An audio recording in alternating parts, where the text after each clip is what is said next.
Vous êtes donc l'ambassadeur de la Fondation pour la recherche médicale. Chaque mois, vous visitez un laboratoire.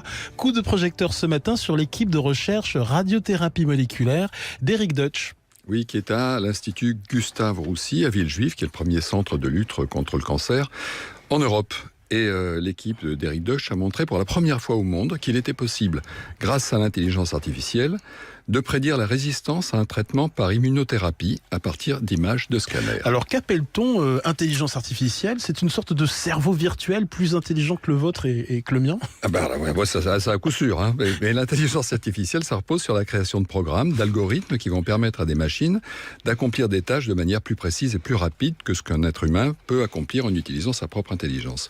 Alors, les programmes créés, ils vont permettre à la machine d'apprendre par elle-même, de s'entraîner, de se perfectionner, à condition au départ de lui avoir rentré un très grand nombre de données fiables, avec des bons exercices et les bons corrigés. Et donc l'intelligence artificielle ne sert pas uniquement à aider les entreprises à vous vendre des choses dont vous n'avez pas besoin, ou à gagner des parties d'échecs ou de Go. Alors grâce à l'intelligence artificielle, l'équipe d'Eric Deutsch a réussi à prédire la réponse à un traitement contre le cancer. Est-ce que vous pouvez nous en dire un petit peu plus? Oui, c'est une étude qui a été financée en partie par la FRM. Voilà, certains cancers aujourd'hui sont traités par immunothérapie. C'est le traitement qui vise à stimuler le système immunitaire et à renforcer la lutte de l'organisme contre la tumeur. Et pour l'instant, il n'existait jusqu'à présent aucun moyen de savoir si le traitement pouvait être efficace chez un patient donné.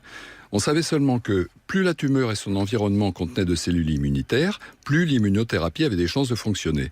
Donc les chercheurs ont voulu trouver un moyen d'évaluer précisément l'environnement immunitaire de la tumeur à partir d'images médicales afin de prédire l'efficacité du traitement. Thierry, concrètement, comment ont-ils procédé? Comment s'intègre ici l'intelligence artificielle? Alors voilà, les chercheurs ils sont partis d'images de tumeurs de patients, plus précisément de scanners, et pour chaque patient, ils disposaient également des biopsies à partir desquelles ils ont déterminé la quantité de cellules immunitaires. Donc d'un côté, les chercheurs avaient les images, et de l'autre, l'évaluation de l'environnement immunitaire.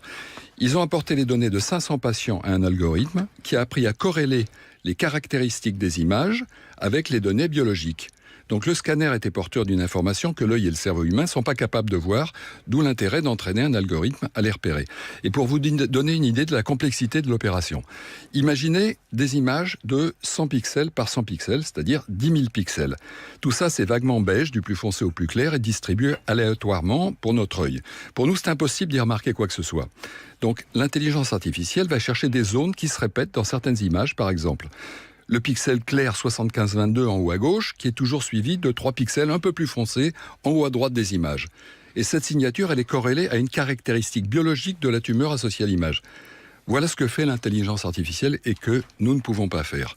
Et alors là, c'était compliqué, mais imaginez la complexité si au lieu d'une image, donc de 10 000 pixels, vous ajoutez une troisième dimension, comme dans un cube, en 3D, donc 100 par 100 par 100, c'est-à-dire 1 million de voxels. Voxels, c'est comme pixels, mais en volume. Okay.